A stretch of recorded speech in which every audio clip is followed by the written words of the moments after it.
تہجد اللہ کی طرف سے ایک کھلی دعوت ہے جس میں وہ اپنے بندوں کو اپنے قریب بلاتا ہے۔ تم روشنیوں کے رب کو رات کے اندھیروں میں پکارو، وہ تمہیں بھی معجزوں کی صبح عطا کر کے راضی کر دے گا۔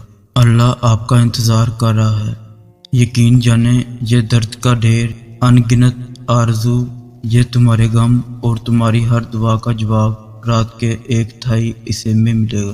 اگر تم چاہتے ہو کہ سکون تمہارے قریب ہو جائے تو تم اللہ کے قریب ہو جاؤ اور توکل رکھو، تمہاری ہر مراد، ہر فریاد کا جواب ضرور آئے گا اور تمہارے حق میں آئے گا۔ وہ جب تمہیں خود تک لے آتا ہے تو تمہیں تم تک بھی لے آتا ہے۔ وہ آداب دعا انہی کو سکھاتا ہے جن کے مقدر میں قبولیت لکھ دیتا ہے۔ وہ جب معجزے کرتا ہے تو ان معجزوں کی شدت کو بہرا بھی سن سکتا ہے اور اندھا بھی دیکھ سکتا ہے۔ ایسا کوئی کام نہیں جو تیرے رب کے لیے ناممکن ہے۔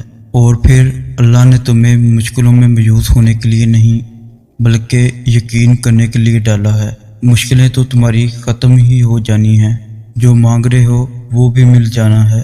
تو اس وقت میں جتنا ہو سکے اتنا اللہ کے قریب ہو جاؤ، اللہ کو پالو، سب حاصل ہو جائے گا۔ وہ دن تمہارے لیے کتنا خوبصورت ہوگا کہ اپنی چاہت کو مانگتے مانگتے تم نے اللہ کو ہی پا لیا۔ اگر تمہارے نصیب میں بہتر ہوا تو تمہاری تہجد کی دعاؤں کی وجہ سے تمہیں وہ جلد حاصل ہو جائے گا جس کا تمہیں انتظار ہے، جس کے لیے تم روتے ہو، جس کے لیے تم راتوں کو اٹھ اٹھ کر دعائیں مانگتے ہو۔